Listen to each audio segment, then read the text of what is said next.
Assalamualaikum warahmatullahi wabarakatuh. Innal hamdalillah nahmaduhu wa nasta'inuhu wa nastahdihi wa nastaghfiruh wa natubu ilaihi wa natawakkalu alaihi wa na'udzu billahi min shururi anfusina wa sayyiati a'malina may yahdihillahu fala mudilla lahu wa may yudlil fala hadiya lahu. Allahumma salli wa sallim wa barik ala Muhammad wa ala ali Muhammad kama sallaita wa sallamta wa barakta ala Ibrahim wa ala ali Ibrahim fil alamin innaka Hamidum Majid. Amma ba'd. Assalamualaikum Aisyah, Nurul Fahida, Nurliza Idrus. Waalaikumsalam warahmatullahi. Syahrul Syahri. Pada ini kita melihat pada ayat ke-5, ke-6 dan ke-7 daripada firman Allah SWT menerusi surah Al-Isra. Bagi siapa yang memiliki tafsir Ibnu Kathir yang warna biru ni, boleh lihat pada jilid yang ke-5 muka surat ke-295. Jilid ke-5 muka surat 295.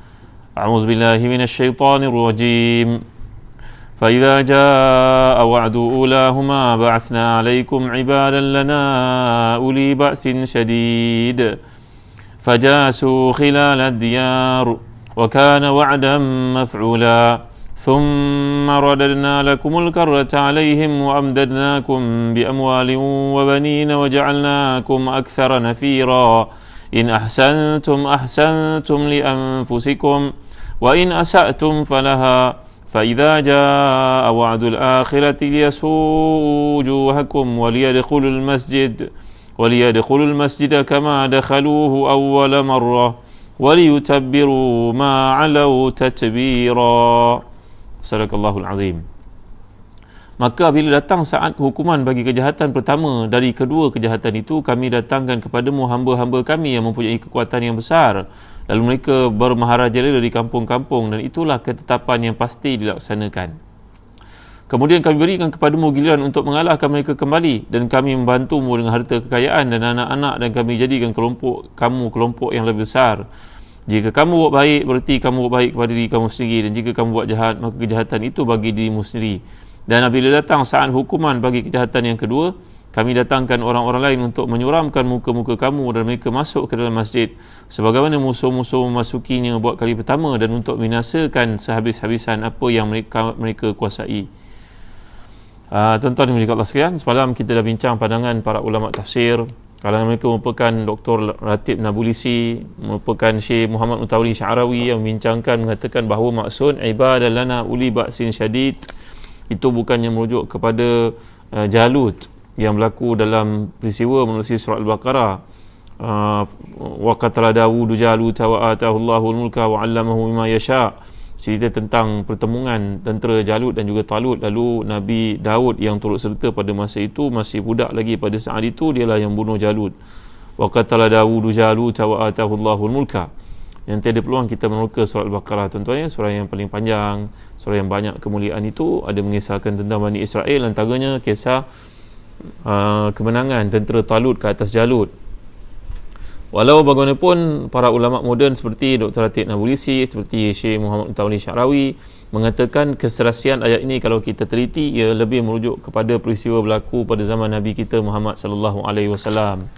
Kerana kalau kita perhatikan dari sudut bahasa Arab, فَإِذَا جَاءَ وَعْدُ أُولَاهُمَا, idza ini merujuk kepada satu zaraf istiqbal, yang merujuk kepada benda yang akan berlaku. Turunnya surah Al-Isra ni seperti yang telah kita bincangkan pada zaman Makkiyah.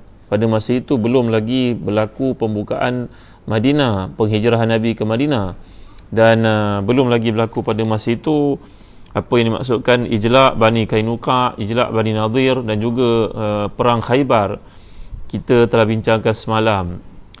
Jadi ayat ini merujuk kepada satu peristiwa yang akan berlaku sejurus lepas surah Al-Isra turun. Jadi kata Syekh Muhammad Mutawalli Sya'rawi, ini lebih bertepatan dengan maksud wa'ad yang dijanjikan oleh Allah, hukuman dijanjikan oleh Allah kepada Bani Israel ini, inilah yang berlaku semasa Bani Kainuqa dihalau dari Madinah, dan begitu juga Bani Nadir, dan kemudian akhir sekali perang Bani Khaybar yang menyebabkan Quraizah dibunuh, seperti keputusan yang telah dipersetujui oleh Nabi, diputuskan oleh Sa'ad bin Mu'az yang telah kita bincangkan beberapa kali sebelum ini. Lagi kalau kita perhatikan perkataan wa'adun ini keindahan bahasa Arab. Kalau tuan-tuan belajar wa'ad, ini berarti janji yang baik. Kalau janji yang buruk dipanggil sebagai wa'id dengan wa'dun.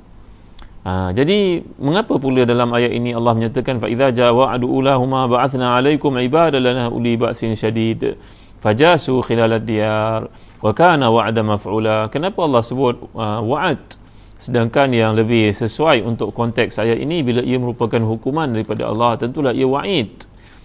Maka jawapan daripada Syekh Muhammad Tauli Sya'rawi dalam huraian beliau mengatakan bahawa kadang-kadang kita nampak satu benda itu sifatnya macam kejam, sifatnya macam brutal, pembunuhan habis-habisan terhadap Bani Israel, Yahudi yang ada di Madinah. Kalau kita rujuk pada pandangan mengatakan yang dibunuh itu ialah zaman Madani, bukannya zaman sebelum itu.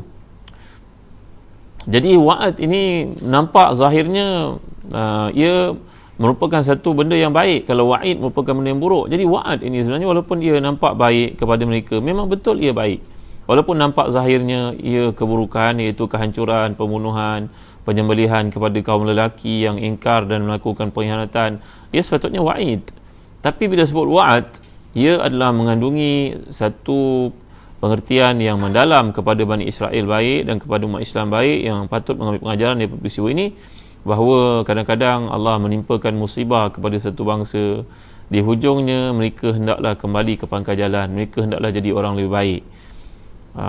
Sebagai contohnya, tuan-tuan dimuliakan Allah sekalian, dalam kehidupan ini bila seorang itu kematian orang tersayang, kematian siapa? Ayah, ibu, isteri, suami, walaupun nampak perbuatan, nampak hukuman, nampak ia merupakan satu benda yang berat, ujian yang berat, tetapi di sebalik ujian itu akan membina peribadi yang unggul, lebih bersungguh-sungguh, lebih bersedia. Maknanya dalam kehidupan orang itu dapat membuat persiapan yang baik. Kalau dulu dia berada dalam comfort zone, complacent, tapi dengan sebab kematian orang yang penting itu menjadikan ia melipat gandakan usahanya dan dia menjadi manusia lebih berjaya. Jadi begitulah maksud kata Syekh Muhammad Tauli Sya'rawi, walaupun perkataan wa'ad digunakan dalam konteks azab kepada Bani Israel, tapi ia sebenarnya mengandungi iktibar kepada mereka yang tinggal selepas itu supaya jangan lagi cuba ingkar dan langgar perintah Allah. Maka sesuailah perkataan wa'ad digunakan di sini, walaupun zahirnya nampak azab, nampak seolah-olah lebih sesuai perkataan wa'id, waw ain ya dal, tapi bila merujuk kepada peristiwa ini lebih sesuai untuk disebut perkataan wa'ad, kerana ia mengandungi makna pengajaran, pengiktibaran, membaiki diri mereka pada masa akan datang. Waalaikumsalam Kak Ida. Kak Ida Nurul Ismail berada bersama dengan kita dalam program pada ini, dan juga kepada semua yang bagi salam kepada saya. Waalaikumsalam Ramadan Karim. Allahu Akram, Allah lebih pemurah. Kemudian mengapakah perkataan ibad? Ibad telah kita bincangkan, ibad ni lebih sesuai kepada hamba. Maka dengan sebab itulah Syekh Muhammad Tauli Sya'rawi, Dr. Ratib Nabulisi mengatakan ibad yang dirujuk dalam ayat 5, ayat 6 surah Al-Isra' ini adalah merujuk kepada umat Islam, kerana karakter ataupun kualiti yang ada pada ibad ini adalah orang taat kepada perintah Allah. Tak sesuai untuk gunakan bagi Nabukhtasar ke ataupun Jalut ke yang merupakan musuh Allah untuk digunakan perkataan ini. Ada kalangan para ulama tafsir yang mengatakan bahawa ibad ini juga sesuai untuk si kafir digunakan. Buktinya dalam surah Al-Furqan Allah nyatakan, A'udzubillahi minasyaitonirrajim. Antum adlaltum ibadi am hum dhallus sabil. Ni, adakah kamu yang menyesatkan hamba-Ku ataupun mereka yang tersesat jalan? Kemudian dalam ayat yang lain, ayat surah Al-Maidah ayat 118, in tu'azzibhum fa innahum ibaduk. In tu'azzibhum fa innahum ibaduk. Kalau engkau menyeksa mereka, mereka merupakan hamba-Mu, wahai Tuhan. Jadi kedua-dua ayat dari surah Al-Maidah dan juga Al-Furqan ni merujuk perkataan ibad, tapi yang dimasukkan situ si kafir. Maka jawapan Syekh Muhammad Sya'rawi, ayat ini ditujukan kepada orang-orang kafir selepas mati di padang mahsyar. Jadi kalau dah masuk ke alam akhirat, tiada lagi perkataan abid, semuanya ibad. Si kafir baik, si mukmin baik, semuanya adalah ibad. Jadi ayat ini kalau kita perhatikan strukturnya merujuk kepada ibad, sedangkan ditujukan kepada si kafir. Mengapa pula perkataan ibad diberikan kepada orang kafir, sedangkan kita dah bincangkan dahulu perkataan ibad hanya sesuai untuk hamba-hamba Allah yang taat, yang saleh. Ternyata ayat ini, diskusi ini, dialog ini, arahan ini, persoalan ini ataupun komunikasi ini berlaku selepas kematian. Lepas kematian tiada lagi abid, semuanya ibad. Semuanya akan mengikut perintah Allah tanpa ada ruang untuk mereka melanggar lagi. Kalau kat dunia mereka melanggar perintah Allah, maka mereka terkeluar dari perkataan abdun jadi abid, tidak jadi ibad. Tapi kalau dah akhirat, semuanya masuk dalam kata ibad, kerana semuanya sudah berada di bawah ketetapan Allah. Tak ada seorang pun boleh keluar daripada undang-undang mahkamah yang Allah tetapkan di akhirat. Jadi tuan-tuan yang dimuliakan Allah sekalian, itulah penjelasan oleh Syekh Muhammad Taurin Syarawi menserasikan perkataan ibad dalam konteks ayat ini. Ia merujuk kepada Nabi SAW dan umat Islam ketika mereka menggempur Yahudi yang terdapat di kota Madinah yang melakukan pengkhianatan terhadap perjanjian dengan penduduk Madinah, lalu yang layak bagi mereka adalah hukuman.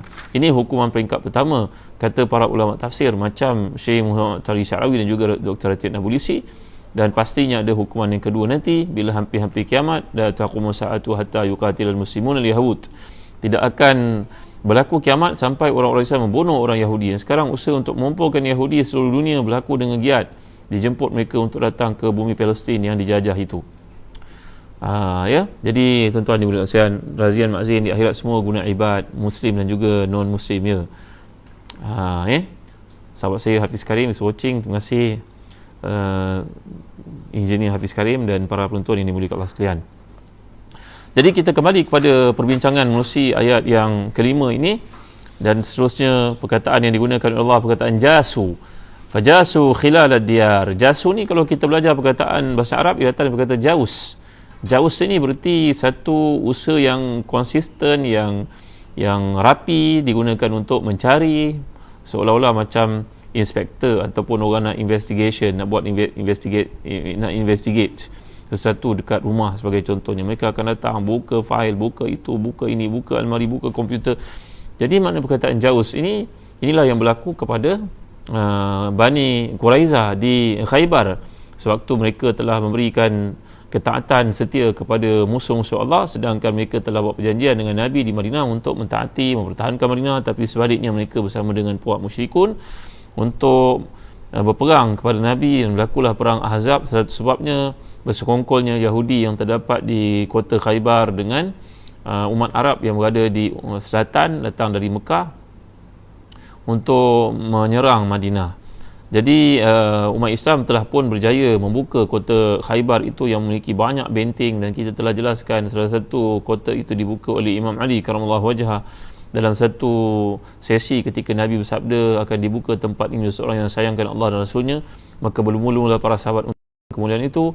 Keesokan harinya Nabi memanggil Ali karamallahu wajhah, dan Nabi telah meludah matanya yang mengalami penyakit mata itu, lalu sembuh dengan izin Allah. Lalu Sayyidina Ali telah membuka tempat tersebut, dan apa yang berlaku, umat Islam telah menangi harta ghanimah yang sangat banyak daripada perang Khaybar, kerana golongan lelaki mereka telah dibunuh dan perempuan serta anak-anak ditawan sebagai usara, sebagai tawanan perang, sebagai sahaya. Jadi kita telah melihat bagaimana kebenaran janji Allah SWT kepada kaum muslimin ini ketika sulh Hudaybiyah untuk mereka dapat wa maghanima katsiratan ta'khuzunaha, yang Allah janjikan, yang telah kita bincangkan dalam surah Al-Fathu sebelum ini, tuan-tuan dimuliakan Allah sekalian. Seterusnya perkataan jaus yang digunakan dalam ayat Allah di sini berarti mencari bersungguh-sungguh, menelusuri kampung, masuk desa. Dalam konteks ini, inilah perkara yang berlaku kepada Bani Israel ketika pembukaan Khaybar yang telah kita bincangkan. Nanti kalau tuan-tuan ada peluang, tuan-tuan pergi umrah, marilah pergi bersama Zatan Travel. Promosi sikit ya, ajak adik-beradik, rakan taulan, keluarga, guru-guru kat sekolah, pengetua-pengetua kami jemput untuk hadir bersama kami. Kalau pergi bersama Zatan Travel, kami terangkan tempat ni satu persatu. Kita pergi ke Khaybar untuk melihat strategi peperangan Rasulullah SAW. Penting untuk kita menguasai strategi ini, tuan-tuan, kerana seperti yang saya jelaskan semalam, kata majalah Economist, negara-negara maju dalam dunia semuanya meletakkan orang-orang yang mempunyai latar belakang ketenteraan untuk mengepalai unit-unit penting korporat JLC negara-negara mereka, kerana orang-orang yang ada seni peperangan saja yang mampu untuk mengetuai suasana dalam keadaan senang ataupun susah. Ya, orang putih kata through thick and thin. Ya, sampai titisan darah yang terakhir mereka akan bergiat untuk memajukan organisasi. Dia beri input-input perniagaan dengan pengalaman ketenteraan, itu penting kerana strategi peperangan ni adalah hidup atau mati. Sedangkan sebahagian daripada orang biasa yang diberikan jawatan itu, walaupun mempunyai kedudukan MBA, PhD dalam bisnes, tapi kalau mereka tidak ada pengalaman peperangan ni, sukar untuk mereka mengetahui corporation yang besar, tuan-tuan. Jadi bila kita melihat perkataan yang digunakan oleh Allah seterusnya dalam ayat ke-7, a'udzubillahi minasyaitanirrajim, Dalam ayat yang ke-6 yang ke-6 seterusnya Allah menggambarkan thumma radadna lakumul karrata alaihim wa amdadnakum bi amwalin wa banin wa ja'alnakum aktsara nafira. Maksudnya kemudian kami pun memberikan kepada kamu giliran untuk mengalahkan mereka kembali, dan kami bantu kamu dengan harta kekayaan dan anak-anak, dan kami jadikan kamu kelompok yang lebih besar. Kata Imam Muntawri Sya'rawi, ayat ini bila kita dah serasikan dalam konteks kemenangan umat Islam pada zaman Nabi mengatasi Yahudi, ayat ke-6 ini kata beliau lebih sesuai untuk dikatakan ditujukan oleh Allah kepada kaum Yahudi sebenarnya. Selepas umat Islam berjaya mengatasi kamu, kemudian umat Islam menjadi lemah, kerana umat Islam ni kelemahannya dengan propaganda oleh Yahudi, maka umat Islam menjadi bangsa lemah, pecah belah. Ketika British masuk ke negara-negara umat Islam pun mereka mengamalkan dasar divide and rule, pecah dan juga tadbir. Maka umat Islam pun dilalaikan dengan beberapa S katanya. Ni dipanggil Ghazul Fikri, tuan-tuan. Serangan pemikiran, Ghazul Fikri, Al-Ghazul Fikri. Maknanya peperangan pemikiran yang melanda umat Islam. Umat Islam dilalaikan dengan sports, datang bola sebiji ke tempat mereka, maka lalailah, semua orang tak semayang, sebagainya lah. Yang kedua, screen ni letak TV besar-besar. Kadang-kadang pada bulan puasa pun sibuk menonton movie, tak sempat nak semayang tarawih, penat. Makan banyak sangat, dah terbelahak, dah tak mampu pula nak semayang tarawih, rugi tuan-tuan. Yang ketiga, yang ketiga dipanggil seks. Maka dijadikan umat Islam ini sibuk dengan isu-isu yang berkaitan dengan seksual, benda-benda syahwat. S ni syahwat lah tuan-tuan, ni mula kawan sekalian. Apa lagi S? Ada banyak S lagi. Screen, sport, seksual, syahwat, apa lagi? Boleh tuan-tuan bagi pada saya. Saya ingat satu ceramah yang disampaikan oleh almarhum Datuk Dr. Harundin menceritakan tentang SS yang menimpa umat Islam pada hari ini. Jadi umat Islam bila lemah, Allah jadikan kemenangan itu berpihak kepada Yahudi. Dan inilah yang berlaku sekarang. Sebutlah mana-mana media. Fox sebenarnya milik Rupert Murdoch. Rupert, R-U-P-E-R-T M-U-R-D-O-C-K, antara bilioner terkaya dalam dunia. Ketika berlaku pembunuhan seorang kanak-kanak yang ditebus untuk mendapat wang tebusan daripada ayah ibunya, maka kanak-kanak yang disebut malang itulah telah pun diketahui oleh rangkaian telecommunication UK di mana dia berada, maka tetapi tidak dimaklumkan kepada pihak berkuasa. Kerana Rupert Murdoch yang seorang Yahudi yang sangat tipikal dengan semangat Yahudi ni tuan-tuan, berkata ketika ditanya kenapa tak maklum pihak berkuasa, dia kata tak ada apa-apa kepulangan pun kepada saya. Inilah orang yang kebendaan. Yahudi adalah bangsa kebendaan tuan-tuan. Jangan kita jadi seperti Yahudi. Ada bangsa-bangsa bukan Islam di Malaysia pun sifat mereka macam Yahudi. Dia tak penting. Yang penting bagi dia fulus. Kalau kita boleh bagi kepada dia fulus, dia akan sembah kita sebagai Tuhan. Maka sebutlah apa-apa media, rangkaian media terbesar di dunia, Yahudi. Sebutlah rangkaian penaja bola sepak terbesar di dunia, Yahudi. Maafkan saya. Sebutlah rangkaian bank terbesar dunia, Yahudi. Kita menangani Yahudi ni dengan cara kembali pada Quran. Bukannya kita cerita tentang teori konspirasi, cerita tentang apa lagi, istilah-istilah yang digunakan pada hari ini, yang mana benda-benda tu kurang kebaikan untuk umat Islam fikirkan. Tak payah kita fikirkan sangatlah tentang perancangan-perancangan Yahudi. Yang penting kita menjalankan tugas kita sebagai umat Islam.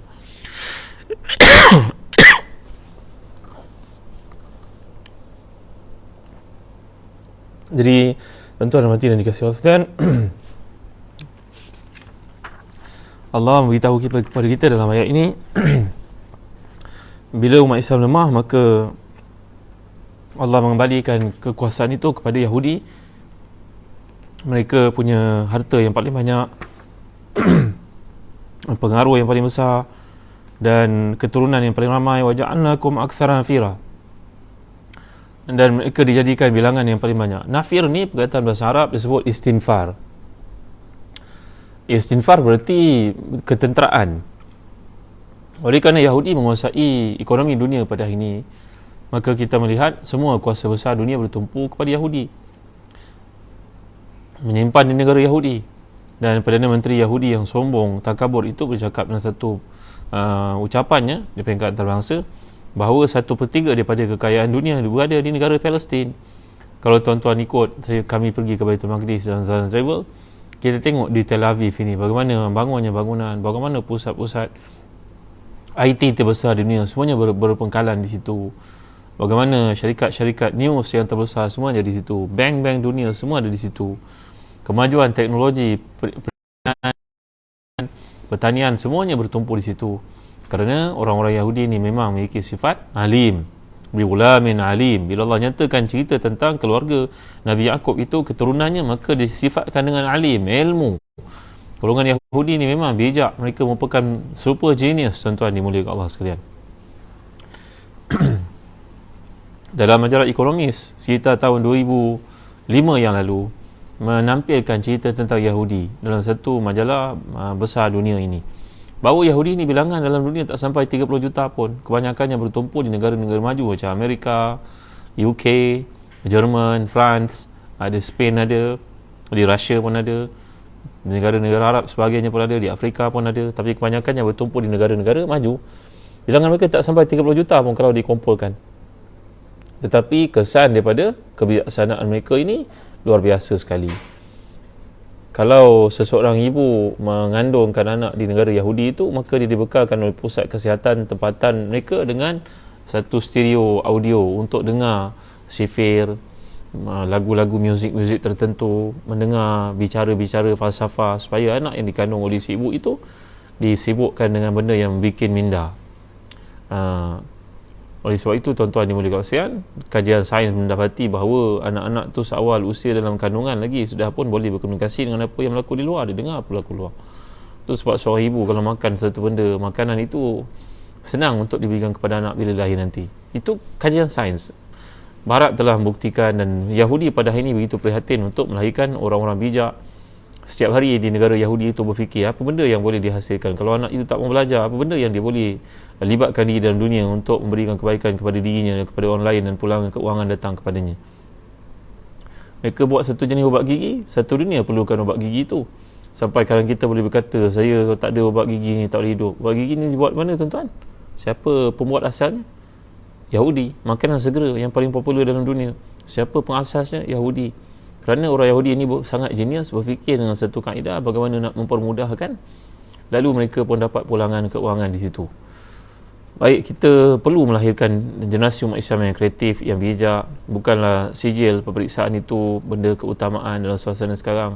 Mungkin seorang anak itu kalau tidak cemerlang belajar pun masih banyak peluang untuk dia hidup, memberi bakti kepada orang. Tambahan kita orang Islam, apa yang kita buat itu mudah-mudahan beri kebaikan kepada orang dan bagi kita jariah di akhirat sebagai pahala. Jadi kita lihat dalam ayat di sini Allah menyatakan, ayat berikutnya ayat ke-7, a'udzubillahi minasyaitonirrajim. In ahsantum ahsantum li anfusikum wa in asa'tum falaha fa idza jaa wa'dul akhirati liyasu'u wujuhakum wa liyadkhulul masjid kama dakhaluhu awwala marrah wa liyutabbiru ma 'alaw tatbira. Asa rabbukum ayyarhamakum wa in udtum udna wa ja'alna jahannama lil kafirina hasira. Sadaqallahul azim. Jika kamu buat baik, maka kebaikan itu untuk diri kamu sendiri. Kalau kamu buat jahat, sebaliknya kejahatan itu untuk dirimu sendiri. Dan bila datang saat hukuman kejahatan yang kedua nanti, kami akan datangkan orang lain untuk menyuramkan muka-muka kamu dan mereka masuk ke dalam masjid sebagaimana musuh-musuh memasukinya buat kali pertama, untuk membinasakan sehabis-habisnya apa yang mereka kuasai. Mudah-mudahan Rabbmu akan melimpahkan rahmatnya kepada kamu, dan sekiranya kamu kembali kepada kedurhakaan, nescaya kami kembali mengazabmu dan kami jadikan neraka jahanam penjara bagi orang-orang yang tidak beriman. Jadi ayat ini sekarang ditujukan kepada orang-orang beriman. Kamu dah lihat sekarang orang Yahudi berkuasa ke atas kamu kan? Mereka, kami berikan harta, kami berikan anak pinak, kami berikan tentera satu dunia. Waja'alnakum aktsara nafira, kami jadikan orang Yahudi itu memiliki pengaruh yang terbesar dalam dunia. Sebutlah kuasa-kuasa besar dunia, semuanya mampu untuk memberikan bantuan kepada negara Yahudi pada hari ini, tuan-tuan dimuliakan Allah sekalian. Umat Islam ada apa? Umat Islam baru saja nak menceburi bidang aviation, ke bidang ketenteraan udara, baru nak masuk bidang pengangkutan udara, dah pun disekat. Tuan-tuan tentu ingat ketika IMF memberikan pinjaman kepada negara jiran Indonesia yang sangat wibawa itu, memiliki ramai saintis itu, tuan-tuan. Negara Indonesia ramai orang bijak, penduduknya 200 juta. Kalau 1 juta saja, 1% saja daripada penduduk Indonesia itu bijak, dah berapa, tuan-tuan? Dah 2 juta di kalangan mereka orang yang bijak, kan? Mereka ketika membuat pesawat, tapi bila IMF datang berikan bantuan, syarat utama yang diberikan kepada Indonesia supaya memberhentikan aviation, kerana dengan cara aviation itu Indonesia mampu untuk pergi lebih jauh dalam bidang ketenteraan. Tapi negara-negara barat ni mereka sedar kekuatan yang ada pada umat Islam. Dikatakan bahawa tanpa akal seorang Egyptian saintis Mesir yang berada di Amerika itu, maka roket NASA mungkin tak boleh terbang. Salah seorang yang bijak dan saintis Amerika, saintis aerospace itu orang Mesir, tuan-tuan, dan saintis utama negara India dahulu yang telah meninggal dunia, namanya Abdul Kalam, itu seorang Muslim. Bijak orang Islam ni, tuan-tuan, dimuliakan Allah sekalian. Tapi nak buat macam mana? Kerana kekuatan ekonomi tidak berpihak kepada mereka, maka percaturan ekonomi itu mampu membeli berapa ratus ribu, dikatakan 200 ribu akal-akal yang bijak, smart brain di kalangan orang-orang Islam ini, saintisnya, doktornya, pakar fiziknya, semua duduk bernaung di negara-negara seperti Kanada, Australia, Amerika, UK dan sebagainya. Mereka pulang pun tidak dihargai oleh negara mereka, maka mereka duduk di tempat itu, dia bagi dihargai, maka mereka pun kekal dapat citizenship sebahagiannya, dapat PR sebahagiannya. Maka inilah yang berlaku seperti Allah gambarkan. Segala kekuatan itu, kemajuan ketenteraan itu, ekonomi itu berpaksi kepada negara Yahudi di bawah perancangan mereka. Tapi apa Allah sebut dalam ayat ke-7 selepas itu? Dalam ayat ke-7 Allah nyatakan, jika kamu buat baik, kamu baik untuk diri kamu sendiri. Dan jika kamu buat jahat, maka kejahatan itu akan menimpa kamu sendiri. Dan apabila datang saat hukuman bagi yang kedua, kami akan datangkan orang lain hingga menyuramkan wajah-wajah mereka dan mereka akan masuk ke dalam masjid sebagaimana mereka masukinya buat kali pertama, dan akibatnya mereka akan binasakan dengan pembinasaan yang sempurna. Jadi ayat ini memberikan kepada kita umat Islam supaya membuat persiapan bahawa kamu akan jadi orang yang hebat kalau kamu kembali kepada Islam. In ahsantum li anfusikum. Kalau kamu baik, kamu akan memberikan kebaikan kepada diri kamu sendiri, bukannya kepada orang lain. Kamu sembahyang itu untuk diri kamu, kamu puasa untuk diri kamu, kamu berzakat untuk diri kamu, bukan untuk orang lain sebenarnya. Jadi ayat ini, tuan-tuan dan hati dan dikasihi sekalian, memberi kepada kita satu peringatan bahawa ketika umat Islam kuat dahulu, semua orang bernaung di bawah Islam. Sampai diceritakan tuan-tuan dalam sirah Nabi SAW sebagai contohnya. Ketika Nabi SAW berada di Madinah, orang Yahudi berada di Madinah ini merupakan bangsa yang opportunis, pandai ambil kesempatan, pandai ambil peluang. Di mana dia ada peluang, dia akan ambil. Kita orang Islam ni kadang-kadang nak buat satu benda pun kita rasa bersalah. Orang berhutang kita pun kita nak minta pun rasa bersalah. Kan tuan, ramai pula minta pada saya doa supaya lembutkan hati orang yang meminjam ni, lembut hati dia untuk bayar hutang. Itu kita belajar doa Hasan bin Ali karramallahu wajhah, kan. Doa ketika Hasan bin Ali mengalami kesusahan, iaitulah Sayyidina Muawiyah tidak memberikan kepadanya bahagian yang dijanjikan. Lalu kita telah belajar doa tu, cuba rujuk balik semula. Ingat tak? Atau sekurang-kurangnya kita baca doa, Allahumma kfini bihalalika an haramik wa aghnini bifadlika amman siwak. Allahumma kfini bihalalika an haramik wa aghnini bifadlika amman siwak. Ya Allah, cukupkan aku dengan yang halal dari mencari yang haram, kayakan aku dengan minta kepadamu bukan kepada makhlukmu. Mudah-mudahan dengan doa ini dibukalah pintu hati. Doa ni dalam hadis riwayat Tirmizi, iaitu satu peristiwa ketika Sayyidina Ali karramallahu wajhah datang bertemu dengan Rasulullah dan mengadu kepada Rasulullah tentang hutangnya yang banyak. Dia hutang dengan orang dan orang hutang dengan dia. Imam Syafi'i sendiri pun orang berhutang dengan dia pun malu nak pergi minta, tuan-tuan. Ini sifat orang bertakwa. Akhirnya sampai ke mati hutang tak dibayar. Begitu juga Imam Bukhari. Inilah keadaan orang-orang saleh sebelum kita. Malu nak minta bahagiannya. Apa nak buat? Kalau orang yang meminjam daripada kita faham tanggungjawabnya, tentulah tidak jadi masalah seperti itu. Satu peristiwa yang berlaku pada zaman Nabi SAW, ada seorang sahabat bernama Khuzaimah. Ada seorang Yahudi yang meminjamkan kepada Nabi sejumlah wang. Ini biasa, tuan-tuan, yang meminjam duit ni biasa. Tapi yang pulang duit tu yang luar biasa. Meminjam ni biasa. Kita berniaga pun ada sistem debit, kredit kan. Tak meja macam mana nak berkembang bisnes. Kadang-kadang orang hantar barang kepada kita pun kita kena check dulu, nak tunggu masa dulu. Ada sistem kemudahan yang dibagi, term and condition yang terlibat. Selagi tak melibatkan riba, tak ada masalah. Dan perniagaan harus kita berhutang. Maka Nabi berhutang dengan si Yahudi ni. Kemudian Nabi pun bayar. Tapi pada kali itu Nabi bayar tidak ada rekod, melainkan ada seorang sahabat saja yang hadir, namanya Khuzaimah radhiyallahu anhu. Yahudi itu tahu Nabi tidak rekod, maka dia datang bertemu dengan Nabi dan mendakwa di depan sahabat ramai. Wahai Muhammad, Abul Qasim, engkau berhutang dengan aku kan? Ya, sesungguhnya aku bersaksi orang-orang Arab macam kamu ni adalah orang liat lah, lekit lah nak bayar hutang. Macam itulah seolah-olah dia cakap. Kamu ni kaum yang suka menangguh-nangguhkan, susah nak bayar, nak pinjam senang, nak bayar susah. Dia maki hamun Nabi dengan kata-kata yang kesat seperti itu. Para sahabat semua tercengang. So mereka tak tahu menahu, tak tahu apa nak buat. Lalu Nabi SAW pun telah bertanya kepada sekian sahabat, aku dah bayar hutang dia ni, dia kata belum bayar.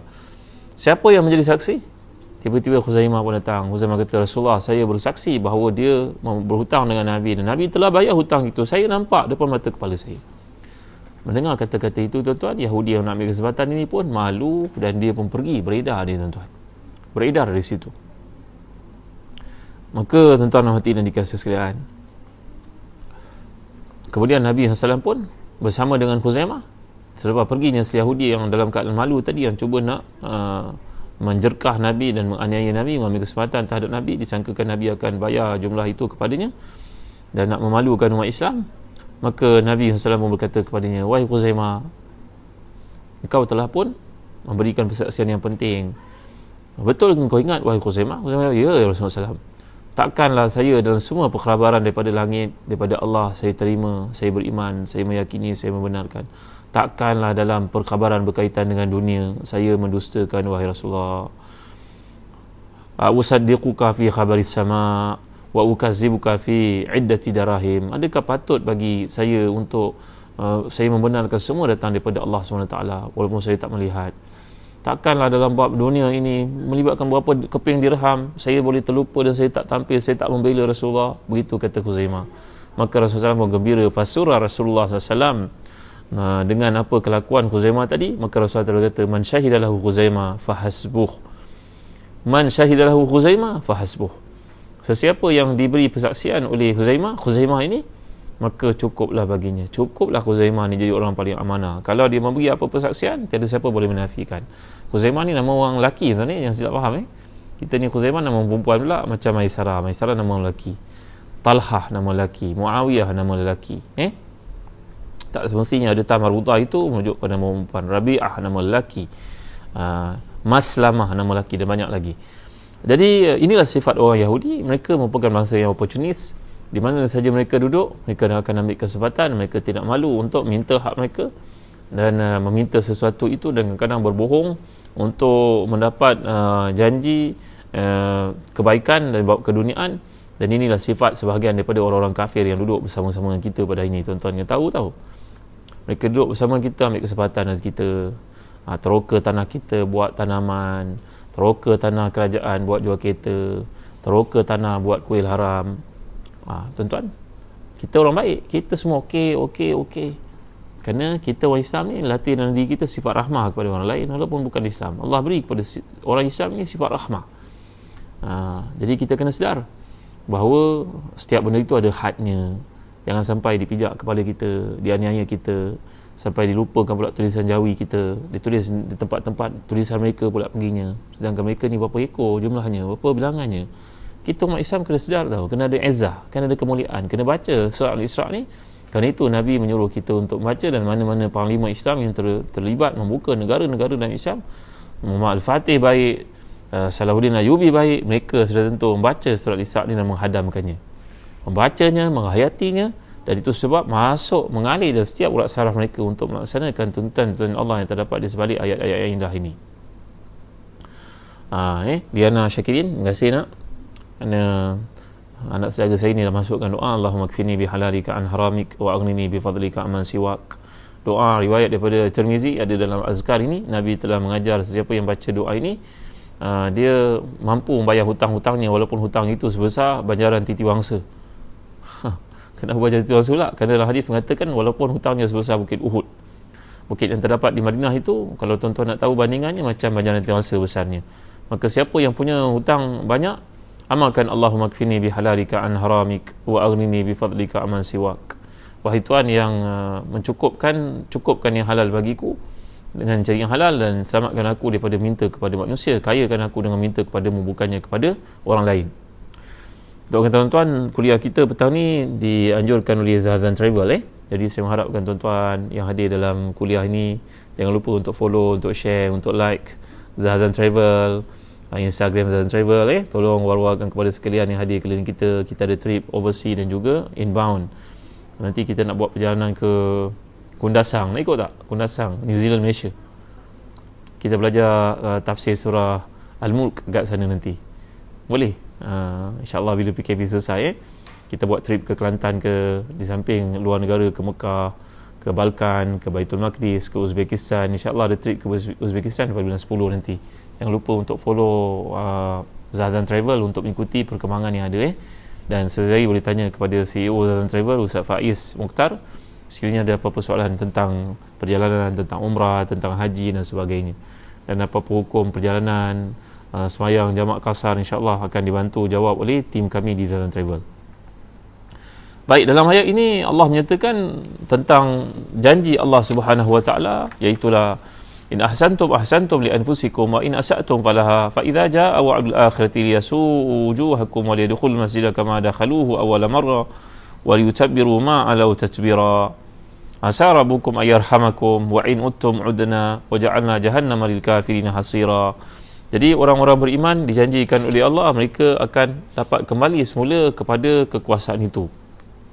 Dan orang Yahudi, kalau mereka ikut Islam, mereka akan selamat. Tapi kalau mereka berdegil di atas paksi kejahatan yang mereka pegang sampai ke hari ini, maka ingat umat Islam akan datang semula ke situ, sebagaimana Salahuddin Al-Ayyubi, sebelum itu Sayyidina Umar Khattab radhiyallahu anhu, dan selepas itu pembukaan yang berlaku pada zaman umat Islam ketika mereka berkuasa memimpin, mereka akan masuk ke masjid. Maka perkataan yang ditekankan oleh Allah di sini masjid. Kata Imam Muhammad Tari Syarawi ini merujuk kepada kemasukan umat Islam kali kedua. Kali pertama lu bahawa pimpinan Rasulullah menghalau mereka keluar daripada semenanjung tanah Arab, Bani Kainuka, Nadir dan juga Quraizah itu. Kali kedua ini mereka akan masuk untuk menghalau dan membunuh umat Yahudi, dan mereka akan masuk ke Masjid Aqsa untuk sembahyang semula di situ. Jadi itu sebab tafsiran mengatakan kehancuran Yahudi ini berlaku di tangan umat Islam di bawah pimpinan Nabi dan juga umat Nabi sallallahu alaihi wasallam. Itu lebih tepat kata Muhammad Tawli Syarawi, kata Dr. Ratib Nabulisi. Jadi sebagaimana mereka masukinya hari pertama, yutabbiru ma'alaw tatbira, mereka akan membinasakan dengan pembinasaan yang sempurna. Sehingga yang telah kita pelajari dalam hadis-hadis sahih akhir zaman, bahawa pokok-pokok dan batu-batu pun akan memberitahu kepada umat Islam adanya Yahudi berkumpul di belakangnya. Ta'al faktulhu, mari sini bunuh mereka. Dan kaum Yahudi pada hari ini menyadari bahawa pokok-pokok yang dimaksudkan oleh Nabi SAW itu adalah pokok seperti pokok zaitun. Maka mereka telah pun mengeluarkan arahan di mana saja pembangunan, landscape, architecture mereka, landscape, pokok-pokok landscape yang ada di negara haram Yahudi itu mestilah diperbanyakkan pokok gharqad, kerana Nabi menyatakan itu illal gharqad fa innahu min syajaril yahud, kecuali pokok gharqad, kerana pokok gharqad itulah merupakan sebahagian dari pokok Yahudi. Pokok gharqad ni macam pokok landscape, cantik pokoknya tuan-tuan. Kalau tuan-tuan nak tengok, tuan-tuan boleh pergi ke Zahazan Travel. Pokoknya saya tunjukkan dalam satu perjalanan saya ke sana satu masa dahulu. Saya tunjukkan pokok yang diwajibkan oleh pihak berkuasa negara Israel itu kepada semua kontraktor penanaman dan juga developer yang ada di sana untuk menanam pokok itu sebagai satu rukun kewajipan. Dan mereka membinasakan semua pokok yang dimaksudkan Nabi SAW, seperti pokok zaitun dan sebagainya. Tuan-tuan boleh tengok pokok itu dalam website Zahazan Travel, ada saya tunjukkan satu kuliah saya di sana. Baik, seterusnya Allah menyatakan asa rabbukum ayarhamakum wa in uttum udna wa ja'alna li jahannama lil kafirin hasira. Mudah-mudahan Tuhanmu melimpahkan rahmat kepada kamu, dan sekiranya kamu kembali kami jadikan neraka jahanam tempat bagi orang yang tidak beriman. Kalau kita belajar bahasa Arab, perkataan yang digunakan sini ahsantum li anfusikum. Biasanya perkataan baik dirujuk pada huruf lam. Ahsantum li anfusikum.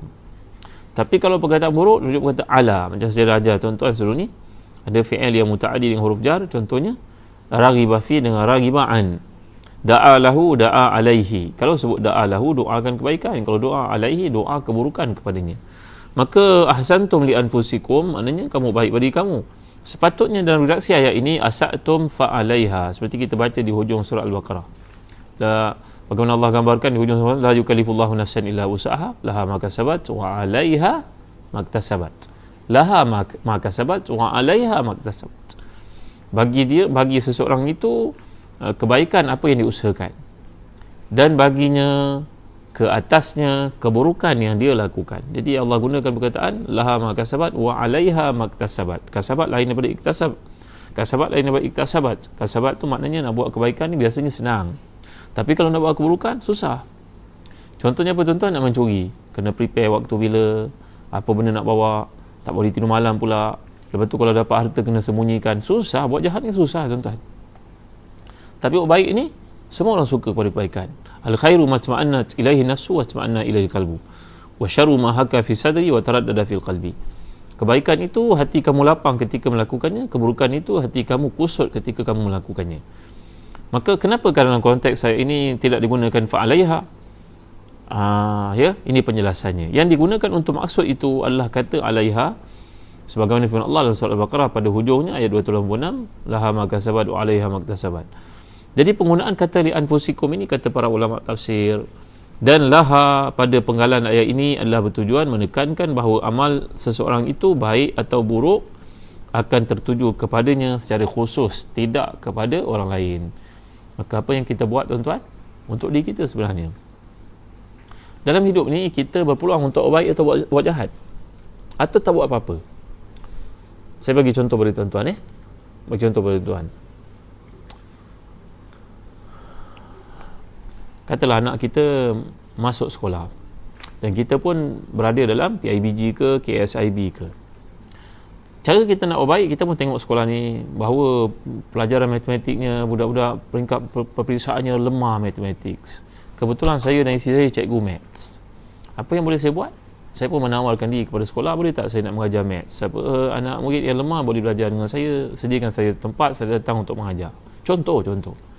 Maka dengan tindakan tuan-tuan itu, tuan-tuan telah menambah nilai kepada sekolah anak tuan-tuan menjadi orang yang muslih. Nampak? Saya tak boleh pergi, saya pergi, dia pun cikgu matematik. Contoh. Ataupun tak buat apa-apa. Kalau kita tak buat apa-apa, kita pun biarlah, tak apalah, macam mana nak buat, inilah keadaan yang ada, kita pun tak sempat nak bertindak. Tapi jangan jadi orang yang ketiga. Orang yang ketiga ni dia membuat keburukan dan mengada-ngadakan berita bohong dan dusta sehingga menyebabkan keadaan jadi kacau bilau. Maka dia pun menyebarkan dalam Facebooknya, bercerita tentang cikgu balik awal, cikgu takut pada budak, pengetua pula tak mainkan peranan. Ini adalah orang yang paling menderita sekali tuan-tuan. Ingat ya, dalam hidup ni kita boleh jadi tiga. Kita boleh buat yang paling baik, menambah nilai kepada apa yang ada, ataupun kita buat diam, kita tak buat apa-apa pun. Jangan jadi yang ketiga. Lebih baik jadi yang kedua, tak buat apa-apa. Orang WhatsApp banyak-banyak pun kita pun tengok, lemah letih, aku baca lah, aku tak reti nak buat apa, aku tak reti, masa aku tak cukup lah, aku delete je lah. Ada macam tu kan tuan-tuan. Bagi dia letih lah, aku fikir aku tak mampu lah, biarlah budak-budak ni dia nak pandai, nanti dia pandai lah. Aku dulu pun bodoh juga, contoh. Tapi dengan izin Allah, ini aku datang kesedaran, lihat starter aku berjaya, aku yakin anak-anak ni pun begitu, tak payah kisah sangat lah, baru tingkatan 1, tingkatan 2, tingkatan 3, contoh. Jangan jadi yang ketiga tuan-tuan. Kerana apa saja yang kita buat, ni malaikat ni catat apa yang kita lakukan itu. Kebaikan yang kita sumbangkan, atau tak buat apa-apa, ataupun kejahatan yang kita sumbangkan. Kalau kita tak boleh jadi, apa dia dipanggil? Garam, yang akan menjadikan ikan itu masin dan preserve sampai bila-bila. Tolong jangan jadi lalat yang akan membawakan keburukan kepada ikan itu untuk jadi busuk. Maka di mana-mana kita berpeluang untuk jadi tiga golongan ni tuan-tuan. Lihatlah kapasiti kita. Jadilah yang terbaik, yang menambah nilai kepada apa sahaja yang ada di depan kita. Kita datang ke masjid, kita tengok Allah, tandas ni licin. Licin sebab apa? Sebab slipernya dah lama. Nanti kalau orang jatuh dalam tandas ni, terhantuk kepalanya. Oh, tak boleh. Saya pun belilah slipper. Bukan mahal sangat pun. Sekitar RM3 sepasang. Beli 10, RM30, tak jatuh miskin pun tuan-tuan. Beli, letak perlahan-lahan. Ini menambah nilai kepada masjid yang ada keliling kita. Yang kedua, kita tak buat apa-apa. Saya tak mampu buat apa, saya tulis nota je lah, tolong jaga-jaga tandas ni licin. Contoh. Yang ketiga, kita masuk dalam WhatsApp, tengok AJK tak buat kerja. Slipper pun tak boleh fikir. Ini adalah orang yang buat fitnah, tuan-tuan. Kita baca ayat ini, ayo kita bertindak. Jangan jadi seperti Yahudi yang dikecam oleh Allah SWT. Melihat semuanya dari perspektif yang buruk saja semata-mata, maka hendaklah kita sedar bila Allah menyatakan in ahsantum li anfusikum wa in asatum falaha. Kamu buat baik ke, kamu buat jahat ke, semua khusus untuk kamu. Dia tidak akan melibatkan orang lain. Kamu buat baik, kamu menyumbang kebaikan, kamulah yang menyumbang kebaikan. Kamu buat perkara yang buruk, sebenarnya untuk diri kamu sendiri. Kemudian pada ayat ke-8 ni terdapat satu pengalihan redaksi ayat, iaitu perkataan asa rabbukum ayarhamakum. Allah gambarkan dalam ini cerita tentang bangsa Yahudi ataupun umat Islam yang awal. Kemudian tiba-tiba di hujung ayat ni asa rabbukum ayarhamakum wa in uttum udna wa ja'alna jahannama lil kafirin hasira. Allah melibatkan kita dalam konteks penceritaan ini bahawa Tuhan yang memberi kepada kita rahmat hanya satu saja, Allah sahaja. Ini berbeza daripada redaksi ayat-ayat yang lalu, iaitu bila kita lihat ayat-ayat yang lalu Allah menyatakan wa qadaina ila bani israila summa radadna lakumul karrata. Kita belajar bahasa Arab. Nah, ini adalah dhamir jamak mutakallim. Qadaina makna qada nahnu qadaina, summa radadna nahnu radadna. Kenapa semuanya menggunakan dhamir jamak mutakallim, merujuk kepada jamak? Kenapa? Kerana ia merujuk kepada keterlibatan pihak-pihak yang lain yang Allah utuskan. Contohnya dalam ayat hukuman yang Allah kenakan kepada Bani Israel itu, Allah mengutuskan hamba-hambanya untuk menjalankan kerja penghapusan, mengazab Yahudi yang degil itu, yang ingkar itu. Jadi bila sampai kepada rahmat, Allah sahaja yang bagi rahmat, bukan orang lain yang bagi rahmat. Ingat tuan-tuan, yang bagi gaji kepada kita adalah majikan, tapi dengan rahmat daripada Allah SWT. Yang bagi pada kita sihat, doktor yang rawat itu bersungguh-sungguh nak sihatkan kita, tapi rahmatnya daripada Allah juga. Jadi hebatnya redaksi ini kalau kita perhatikan tuan-tuan, adalah untuk menunjukkan pemelihara yang sedang kita berurusan dengannya. Ini Allah yang berikan Ramadan kepada kita, beri Lailatul Qadar kepada kita. Kita sedang, we are talking about satu zat yang sangat mulia yang melimpahkan rahmat kepada hamba-hambanya dan menyuruh kita masa ke semasa supaya kembali kepada fitrah. Dan inilah fitrah yang dikehendaki oleh Allah Subhanahu Wa Taala, mengisyaratkan bahawa Allah ini Rabb, pemelihara yang melimpahkan rahmatnya di mana-mana melimpah ruah kita dapat lihat. Demikian juga dapat ditambahkan bahawa penggunaan kata Tuhan kamu dalam konteks rahmat dalam ayat ini menekankan sepenuhnya rahmat itu datang daripada Allah, bukan daripada pihak-pihak yang lain. Berbeza daripada ayat-ayat sebelumnya, kita dapat lihat redaksi semua mengatakan kami. Kerana pelaksanaan tindakan-tindakan Allah itu, Allah menyertakan hamba-hambanya untuk menjalankan kewajipan-kewajipan tanggungjawab itu, baik yang kita nampak sebagai baik ataupun kita nampak sebagai buruk. Kalau kekalahan dalam perangan itu dikalahkan oleh hamba-hamba Allah, Allah memutuskan hamba itu untuk menjalankan kerja penghapusan, pembantaian, penyiksaan kepada orang yang ingkar. Itu kerja Allah disalurkan melalui tentera-tenteranya yang walillahi junudus samawati wal ard. Tetapi bila mencerita tentang rahmat, ia khusus milik Allah SWT semata-mata, tuan-tuan yang dimuliakan Allah sekalian. Jadi apabila kita merujuk kepada ayat seperti ini, biasanya kalau Quran menggunakan kata kami, ia menunjukkan kepada Allah. Hal itu mengisyaratkan adanya keterlibatan pihak yang lain. Tapi kalau menggunakan perkataan aku, Tuhan kamu, aku satu, ia merujuk kepada sifat yang milik mutlak Allah, tidak dikongsi langsung dengan sesiapa pun di kalangan hamba-hambanya. Satu kisah yang dikemukakan oleh Imam Al-Kandahlawi dalam Hayatus Sahabat, tuan-tuan, kisah tentang kepentingan kita mengucapkan selalu ya Arhamar Rahimin, ya Arhamar Rahimin, ya Arhamar Rahimin, irhamna, kan tuan-tuan? Ya Arhamar Rahimin makna yang paling pengasih di kalangan yang mengasihi. Ibu ayah kita mengasihi kita betul, isteri kita mengasihi kita betul, anak kita kasih kepada kita betul, tapi kasih Allah lebih daripada kasih mereka semua. Kerana yang Allah miliki 100, dia beri kepada semua makhluknya satu saja. 99 stay di sisinya, tuan-tuan, seperti disebut dalam hadis-hadis sahih. Maka Itu sebabnya kata Imam Kandahlawi dari satu kisah berlaku pada zaman sahabat. Mereka berniaga, salah seorang yang pergi berniaga. Bila nak pulang itu dia bawa harta perniagaan yang banyak, dan perjalanan nak pulang itu ada seorang nak menemaninya, berkata, tolong aku nak teman kau, aku pun nak pulang. Ke mana kau nak pergi? Ke tempat sekian. Baik, aku pun nak pergi sana, boleh tak aku tumpang kau, kita jalan dua ni, selamat sikit daripada kau jalan seorang dan aku jalan seorang. Orang saleh ini mengatakan baik, dia bersangka baik kepada orang yang minta untuk menumpangnya itu. Dalam perjalanan, maka orang yang saleh ni berkata, mari kita lalu jalan belah kanan ni. Yang baru nak menumpang itu berkata, tak, kanan tu jauh, kiri ni lebih dekat. Yang saleh itu baik sangka, dia berkata, aku tak pernah lalu belah kiri ni. Maka orang kata, tak apa, aku jamin kau mesti selamat. Maka yang baik sangka, orang saleh ni biasanya membaik sangka, dia pun ikut belah kiri. Sama-sama lah mereka melalui kawasan tersebut. Jalan, rupanya hutan belantara.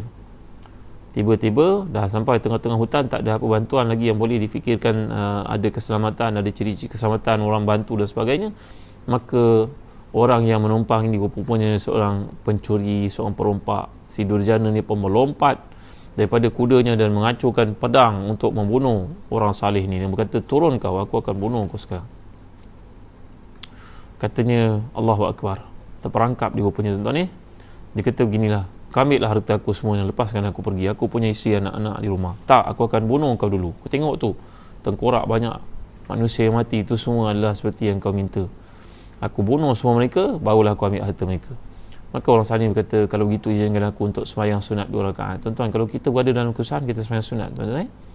Dan sunat ni tak susah pun. Kalau kita contohnya bawa kereta rosak tengah-tengah highway, tengah-tengah malam, sembahyang sunat dalam kereta je, tak payah pergi keluar. Bahaya nanti, entah ular, entah apa, tuan-tuan, sembahyang dalam kereta. Kerana sembahyang sunat tidaklah seperti sembahyang fardu, kena menghadap kiblat, kena berdiri, tak. Sembahyang sunat tidak, sembahyang atas tempat duduk boleh. Izinkan aku sembahyang sunat 2 rakaat. Dia pun sembahyang sunat. Tengah sembahyang, si Durjana, si bejat ini berkata kepadanya, ayo cepat, sempurnakan sembahyangmu. Walaupun kau doa panjang-panjang, yang mati ramai-ramai aku bunuh itu semua seperti kau sembahyang sunat sebenarnya, tapi aku bunuh, tak ada apa pun Tuhan mereka membantunya. Kata dia, rupanya dia kafir, tuan-tuan. Maka hamba Allah ni pun habis sembahyang, dia tak ingat apa pun, ingat satu je pesan daripada orang saleh sebelumnya, ucaplah ya arhamar rahimin, ya arhamar rahimin, ya arhamar rahimin, irhamni, wahai pemilik kasih sayang yang paling kasih, paling sayang bandingan hamba-hambanya, bantulah aku. Tiba-tiba, tuan-tuan, sekonyong-konyongnya muncullah seorang lelaki bertopi, bergemerlapan topinya, tuan-tuan. Ini cerita orang saleh, tuan-tuan.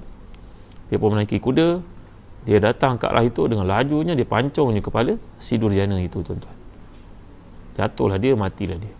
Ketika hamba Allah yang saleh ini, sama ada tabi'i ataupun tabi' ini bertanya kepadanya, tuan, daripada mana tuan datang? Dia kata, aku datang daripada langit. Aku ni tentera yang Allah utuskan. Ketika engkau mengucapkan ya arhamar rahimin yang pertama, aku di langit. Engkau kata ya arhamar rahimin yang kedua, aku di langit yang paling dekat dengan dunia, namanya sama'ud dunia. Dan kau kata ya arhamar rahimin yang ketiga, engkau minta tolong pada Allah, maka aku berada di depan mata engkau. Maka dia pun membunuh orang itu. Jadi tuan-tuan yang mulia Allah sekalian, ini adalah tanda kasih sayang Allah SWT kepada kita. Bila kita baca ayat-ayat seperti ini, dia menjanjikan rahmat. Tapi kita mestilah menepati syarat, tuan-tuan. Rahmat datang dengan syarat, tuan-tuan. Tak boleh kita kata kita umat Islam, kita akan menang, kita berjaya tanpa buat apa-apa kerja. Yahudi itu pagi petang siang malam, anaknya dalam kandungan lagi dia dah sibuk fikir apa anak dia nak jadi pada masa depan. Kita biarkan je anak-anak kita waktu cuti macam ni, tengok entah apa-apa cerita, ikut perkembangan dekat Facebooknya, melihat benda yang bukan-bukan. Pernah tak kita pantau, tuan-tuan, ayah ibu yang beriman nak tidur waktu malam, lepas tarawih nanti kumpulkan telefon anak-anak, ini rumah ayah, telefon semua pulangkan. Ayah tak mahu, engkau malam ni entah apa benda engkau explore, besok engkau tak bangun subuh, engkau tak bangun tahajud, engkau tak bangun waktu-waktu mustajab doa ni. Maka tuan-tuan hati dan dikasih sekalian, mudah-mudahan Allah berkati kita pada petang ini dengan sedikit bahan disampaikan, mudah-mudahan ada manfaat padanya. Jangan lupa untuk like dan share dan follow Zahran Travel. Ada banyak penjelasan yang saya sampaikan kat situ, kuliah-kuliah pendek-pendek, kultum, kuliah 7 minit saya sampaikan kat sana. Panjang-panjang lah, tuan-tuan, mudah-mudahan ada manfaat padanya. Bicara ketika di Mekah, bicara di Gua Thur, bicara kalau tuan-tuan bersama kami dalam perjalanan umrah, kita akan bawa tuan-tuan untuk naik Jabal Rahmah dekat Arafah, Jabal Nur, tempat Nabi menerima wahyu buat kali pertama, menerima Iqra'. Di situ turunnya surah Iqra'. Kita tuan-tuan pergi ke Khaybar, tempat Nabi telah menghalau puak Yahudi yang engkar pada perjanjian dengan umat Islam. Perjalanan bersama dengan travel menjanjikan kelainan, bukan setakat perjalanan dengan hiburan, tapi perjalanan penuh pengisian dan tafsiran, insya-Allah. Sekian tuan-tuan, terima kasih. Setakat ini saja dulu. Mudah-mudahan kita dapat belajar doa tadi. Allahumma kfini bihalalika an haramik wa aghnini bifadlika amman siwak. Ya Allah, cukupkan aku dengan yang halal dan yang haram, kayakan aku dengan minta kepadamu, bukan kepada makhlukmu. Jadi kalau kita kesukaran, orang hutang kita tak bayar pun, kita doalah dengan doa ini. InsyaAllah Allah bukakan pintu hati mereka untuk membayar hutang kita. Setakat itu saja dulu. Wallahu alam. Wa sallallahu ala sayyidina Muhammad wa ala alihi wa sahbihi wa baraka wasallam. Walhamdulillahi rabbil alamin. Allahumma zidna wa la tanqusna wa akrimna la tuhinna wa atina wa la tahrimna wa athirna wa la tu'thir alaina wardina warda'na. Allahumma salli wa salli wa barik ala Muhammad wa ala ali Muhammad kama sallaita wa sallamta wa barakta ala Ibrahim wa ala ali Ibrahim fil alamin innaka Hamidum Majid. Allahumma kfina bihalalika an haramika wa aghnina bifadlika amman siwak. Allahumma innaka afuwun karimun tuhibbul afwa fa'fu anna. Allahumma inna nas'aluka ridhaka wal jannah wa na'udzubika min sakhatika wan nar. Allahumma ati nufusana taqwaha wa zakkiha anta khairu man zakkaha anta waliyuha wa la birahmatika ya arhamar rahimin. Ya arhamar rahimin irhamna, ya arhamar rahimin irhamna, ya arhamar rahimin irhamna. Tahassanna bi zil izzati wal jabarut wa atasamna bi rabbil malakut wa tawakkalna 'alal hayy alladhi la yamut. Isrif 'anna al-adha, isrif 'anna al-adha, isrif 'anna al-adha innaka 'ala kulli shay'in qadir. Rabbana la tada' lana fi maqamina hadha dhanban illa ghafarta wa la maridan illa shafaita wa la hamman illa farajta wa la daynan illa qadaita wa la musibatan illa nafasta wa la hamman illa farajta wa la kurban illa nafasta wa la aqiman illa anjabta la wa la azaban illa zawajta wa la hajatan min hawaiji dunya wal akhirah ya laka ridha wa lana fiha salah ila adaitaha wa qadaitaha wa yasartaha ya rabbal alamin. Ya Allah, ya Tuhan kami, jangan ada seorang pun yang hadir dalam majlis ilmu pada kali ini yang jahil melainkan kau beri ilmu padanya, yang sakit melainkan kau kesembuhkan baginya, yang berhutang melainkan kau tunjukkan kepadanya jalan keluar dari hutang-hutangnya, yang belum berkahwin melainkan kau jodohkan untuknya suami yang salih atau isteri yang salihah yang akan bahagikan dunia akhiratnya, yang belum memiliki anak melainkan kau beri kepadanya anak-anak yang salih yang salihah yang akan menjadi legasi ketakwaan kesalihan untuknya sebab kematiannya. Jangan ada seorang pun yang akan musafir dengan selamat pergi dan baliknya, ya Allah. Jangan ada seorang memiliki semua hajat melainkan kau sempurnakan untuknya, wahai Tuhan, selagi baik untuk dunia dan akhiratnya. Rabbana atina fid dunya hasanah wa fil akhirati hasanah wa qina azabannar. Sallallahu ala sayyidina Muhammad wa ala alihi wasahbihi wa sallam. Alhamdulillahi alamin. Ya, tadi ada soalan, adakah Jabal Hira sama dengan Jabal Nur? Lain. Jabal Nur adalah jabal tempat Nabi kita sallallahu alaihi wasallam. Jabal Sur tempat Nabi berlindung untuk berhijrah ke Madinah. Kemudian ada Jabal Nur di Arafah. Kemudian ada Bukit Hira, ada Gua Hira. Ya tuan-tuan. Jadi ini merupakan tempat-tempat yang berlainan. Di Arafah kita ada Jabal Rahmah, maafkan saya, Jabal Rahmah. Jabal Rahmah itu di Arafah, dan kita ada Jabal Nur, di atasnya ada Gua Hira, dan kita ada Jabal Thur. Jabal Thur tempat Nabi kita bersembunyi selama 3 hari 2 malam sebelum meneruskan perjalanan pergi ke Madinah. Kalau tuan-tuan pergi bersama Zazan Travel, kami akan bawa ke tempat-tempat ini, menaikinya insya-Allah.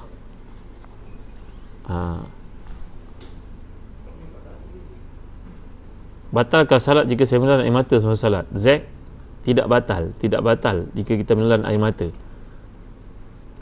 Air mata yang turun masuk dalam mulut. Ya. Kalau sengaja menelan dalam kuantiti yang banyak, takkanlah menangis sebanyak sangat sampai secawan kan. Sikit-sikit itu terasa ditekak, itu tidak membatalkan kita punya sembahyang. Tidak batalkan sembahyang kita. Ya, baik. Ada soalan lagi tanya? Imam perlu kuatkan suara atau perlahankan suara semasa ayat fa'innaka taqdi. Baik. Semasa kunut, ada bahagian yang imam zahirkan bacaannya dan makmum perlu mengucapkan amin. Dalam kitab-kitab mazhab Syafi'i menunjukkan bahawa kita kena ucapkan amin tu macam amin selepas waladdallin amin. Jadi amin itu kita ucapkan kuat sebagaimana amin dalam sembahyang juga sebenarnya. Kata para ulama mazhab Syafi'iyah, kecuali pada Allahumma hdini man hadait wa afini man afait wa tawallani man tawallait wa barik li fima atait wa qini syarra ma qadait. Ini kita kuatkan. Kalau kita baca beramai, Allahumma hdina fiman hadait wa afina fiman afait wa tawallana fiman tawallait wa barik lana fima atait wa qina syarra ma qadait. Ini kuat. Kemudian fa innaka taqdi wa la yuqda alaik. Itu kita perlahankan sampai kepada nastaghfiruka wa natubu ilaik, kita kuatkan semula, kerana itu untuk bacaan bersama-sama dengan makmum. Baik. Ustaz pakai kopiah Azhar. Yalah, ni kopiah Azhar ke kopiah ulama, kopiah Syam ke, lebih kurang sama saja. Kopiah Azhar lebih cantik daripada kopiah ni sebenarnya. Baik. Kenapa ada setengah waktu salat imam memperlahankan suara bacaannya? Sujamang ini berikutan dengan tindakan Nabi ketika zaman sebelum hijrah. Nabi bersembahyang bersama para sahabat waktu siang, bacaan Nabi diperlahankan untuk mengelakkan di-trace oleh musuh-musuh Islam. Waktu malam dibaca dengan kuat, sebab waktu malam biasanya musuh-musuh tidur. Jadi hukum itu dikekalkan selepas umat Islam berhijrah ke Madinah, dikekalkan. Macam juga jamak kasar ini satu kelebihan yang Allah berikan kepada umat Nabi Muhammad, walaupun suasana tidak seperti dahulu lagi, ia sedekah daripada Allah Taala. Jadi hukum itu kekal selepas peristiwa hijrah sebagai satu sedekah untuk manusia. Dan begitu juga sembahyang, begitulah Nabi membacanya waktu baca perlahan, kerana ia waktu siang dan ditakuti pihak musuh akan tahu kedudukan umat Islam di mana, menangkap mereka, menganiaya dan sebagainya. Sembahyang malam dikuatkan kerana musuh sudah tidur, kerana musuh tidak berjaga lagi, maka hukum itu dikekalkan sampai Islam. Kita pakai begitulah seperti Nabi amalkan. Kerana kita orang Islam, perkara ini namanya ta'abudi. Ta'abudi berarti sami'na wa ata'na. Nabi kata begitu, kita ikut. Allah kata begitu kita ikut. Semoga Allah beri rahmat kepada keluarga. Soalan, 30 juzuk dibahagi sama adik keluarga di rumah, 1-2 juzuk seorang, boleh tak dikhatam? Kalau begitu, bacaan setiap orang dapat pahala, tetapi tidak masuk dalam konteks khatam secara infiradi, secara individu. Kalau kita nak khatam Quran, kita yang baca sendiri pada awal hingga akhir. Membahagi-bahagikan seperti itu, tidak disyak, pahalanya semua dapat, tapi tidak dapat pahala khatam keseluruhan Quran. Dapat pahala membaca ayat Quran sahaja, surah-surah yang mengikut pada bilangan masing-masing. Ustaz, macam mana pula dengan pekerja yang terlibat urusan tender? Kadang-kadang ada saja pihak minta-minta habuan oleh, dan majikan pun declare sebab terpaksa. Susah betul kerja sekarang ni. Hukum memberi jika ia mempengaruhi keputusan namanya adalah rasuah. Rasuah adalah haram. Jadi kalau orang minta, dalam fatwa Dr. Yusuf Qaradawi, bila anda terpaksa beri, contohnya anda menang tender tapi cek tu tak dirilis, kena bayar pada dia jumlah tertentu, barulah dia riliskan cek, maka dia yang minta duit itu hukumnya haram. Kita yang beri dalam keadaan darurat terpaksa, maka kita tidak berdosa. Walau bagaimanapun, kalau kita memberi sesuatu yang mempengaruhi keputusan-keputusan pihak tertentu, ini adalah rasuah dan hukumnya haram. Carilah perniagaan lain yang tidak melibatkan perkara semikian, itu lebih selamat. Faham maksud saya? Kalau kita berada sesuatu tersepit, tak ada pilihan, kena buat. Kalau tak buat, kita mati contohnya, atau tak dapat bahagian kita tak aniaya, kita bagi terpaksa, kita tak berdosa, dia berdosa. Tapi kalau kita bagi dalam suasana biasa, ia menggalakkan satu sistem pertumbuhan benda-benda yang haram. Sedangkan rakyat negara ini sudah pun fed up lah tuan-tuan. Saya kata fed up lah ya. Maknanya semua rasuah ni bukan saja melibatkan di politik, tapi pegawai kerajaan pun terlibat rasuah. Jadi kita rakyat biasa jadi tak aniaya tuan-tuan. Kalau tuan-tuan dengar video ni, kita ada adik-beradik terlibat, beritahulah tuan-tuan. Memang kesian. Saya tahu ada tender kawan-kawan saya masuk, maka ketika bahannya semua cukup, sengaja ada pihak-pihak tertentu yang menguruskan tender itu dikoyakkan je dokumen, hilangkan satu page. Nanti dokumen dia tak cukup syarat, kerana nak bagi laluan kepada orang tu. Kalau kau bagi saya bahagian yang saya minta, baru saya tak akan nanya kamu. Dahlah jadi suasana seperti hari ni tuan-tuan. Kerana masyarakat seperti ni, umat seperti ni tak sedar diri ya. Dia sebenarnya menjual negara dia. Dia jual IC kepada orang Islam kita tuan-tuan. Dia jual pasport kepada orang. Apa lagi dijual ya? Ini adalah sikap tak bertanggungjawab. Orang seperti ini dia beranggapan dia ingin selamat, tapi dia kena ingat bahawa dia telah buat satu pengkhianatan kepada umat ini, pengkhianatan kepada negara ini. Ya, orang seperti ini yang telah saya bincangkan dulu cerita Hatib bin Abi Balta'ah ketika dikatakan khianat terhadap Islam, iaitu membocorkan rahsia kepada orang-orang kafir di Mekah waktu Nabi nak membuka kota Mekah. Ya, jadi dalam Islam, dan kita juga telah bincang kisah Abdul Rahman Al-Ghafiqi yang membunuh Ibn Abi Nusrah yang khianat kepada musuh Islam kan. Di orang-orang khianat ni mengambil rasuah pada kita, peniaga-peniaga ini patut diambil tindakan lah. Bagaimana adab bila kita baca Quran terjumpa ayat sejadah? Perlu tak kita sujud? Ya, hukumnya sunat kita sujud. Sunat sujud saja. Tak payah takbiratul ihram lah. Allahu akbar macam sembahyang, tak perlu. Sujud terus. Bangkit pada sujud. Tak payah bagi salam. Kerana ia bukan sembahyang. Sujud saja. Syarat sujud itu mesti ada wudu. Baik. Safi Sadiqin, soalan yang sama. Bangun malam, yang mana lebih afdal lepas salat wudu? Adakah kita buat salat tahajud atau salat taubat terlebih dahulu? Mana-mana pun boleh. Salat sunat taubat dulu boleh, salat tahajud terus pun boleh. Ya, yang penting dalam Nabi amalkan adalah 8 rakaat, ada 12 rakaat, tak termasuk itir. Siang baca perlahan untuk elakkan musuh, malam baca dengan makmum, hukum dikekalkan. Ya, Ruhaya Talib. Boleh salat tahajud paling banyak berapa rakaat Ustaz? Boleh buat 8, 10, 13 rakaat Nabi amalkan termasuk itir. Boleh Ustaz buat teks khutbah raya untuk dibaca di rumah semasa khutbah raya. Baik sekali cadangan Zali. Alhamdulillah, insya-Allah saya buat nanti. Ini cadangan yang baik.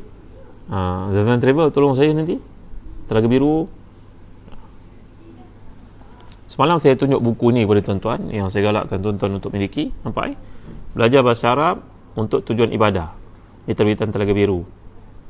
Dalamnya sangat baik. Kita setiap latihan tu pandukan ayat-ayat kita baca, kemudian latihan-latihan. Ini sangat membantu kita untuk menggarap kefahaman yang konsisten terhadap ayat Allah. Kan banyak kali perkataan samawat, al-ard dalam Quran kan. Belajarlah buku ni. Belajar bahasa Arab untuk tujuan perspektif ibadah. Ini karangan Dr. Fuzi Yusof dengan Dr. Muhammad bin Seman. Ni guru-guru saya ni tuan-tuan. Jadi kira buku ni boleh order dekat website www.telagabiru.net.my. Telaga Biru satu perkataan. Kenapa pula salat Jumaat baca kuat? Marzuki, salat Jumaat difardukan bila umat Islam dah stable di Madinah, dia establish di Madinah. Maka ia satu sembahyang yang penting, perkumpulan umat Islam seminggu sekali. Maka Nabi membacanya kuat dengan perintah daripada Allah. Salat Jumaat difardukan di Madinah, ia syiar Islam. Orang yang tak datang sembahyang berjemaah ni dihukum. Maka ia seperti sembahyang raya. Dia perhimpunan mingguan untuk umat Islam muhasabah diri. Kalau raya itu setahun sekali, Jumaat tiap-tiap minggu umat Islam kena muhasabah diri. Diingatkan, baca kuat-kuat supaya semua umat Islam dengar. Bahkan para isteri yang tak sembahyang Jumaat, yang berada di rumah pun dapat mendengar. Apakah kilat itu senjata untuk menyembah syaitan atau tahi bintang? Atau kedua sama saja? Hafizah Hussein, kedua-duanya sama saja. Kilat untuk panah syaitan dan begitu juga tahi bintang. Ini kita pelajari dalam surah Al-Mulk. Kan kita dah bincang ayat ni yang lalu. Sama saja rejaman syaitan ya. Tapi bagaimana bentuk rejaman itu kita pun tidak faham. Para ulama mengatakan setakat itu. Ya, kalau bintang itu keseluruhannya kena pada syaitan, itu bukan begitu. Tahi bintang, meteornya. Baik. Begitu juga kilat. Dalam Quran mengatakan syihaban rasada. Baik. Jadi setakat ini saja dulu. Ustaz, adakah Yahudi yang ada di tanah haram Palestin sekarang, mereka itu keturunan Yahudi yang dihalau Nabi? Ya. Ya, Atif. Mereka adalah keturunan yang dihalau oleh Nabi SAW dahulu. Mereka bertempiaran. Dalam ayat Allah SWT di sini menceritakan bahawa mereka berpecah kepada banyak pihak, kepada banyak tempat. Kemudian nanti mereka akan bersatu semula di situ untuk datang perintah Allah yang kedua, iaitu kehancuran yang kedua, itulah peristiwa sebelum akhir zaman nanti. Baik, setakat ini saja dulu dah berguna suku. Esok saya nak maklum kepada tuan-tuan, besok kuliah kita tangguhkan dulu. Saya nak buat pagi esok. Besok kuliah tafsir kita buat pagi-pagi. Pagi esok kuliah tafsir saya tukar ke waktu pagi esok, lebih kurang dalam pukul 6.45 hingga 7.45 pagi. Jadi petang tidak ada kerana saya ada meeting di UTM di Melaka. Saya ada meeting di UTM di Melaka, jadi merentas negeri lah esok saya. Jadi tak sempat untuk buat kuliah pada waktu petang. Saya awalkan kuliah ke pukul 6.45 pagi. Boleh tak, tolong war-warkan. Kuliah tafsir kita keesokan hari pada hari Jumaat adalah pada pukul 6.45 pagi. Sekian. Assalamualaikum warahmatullahi wabarakatuh.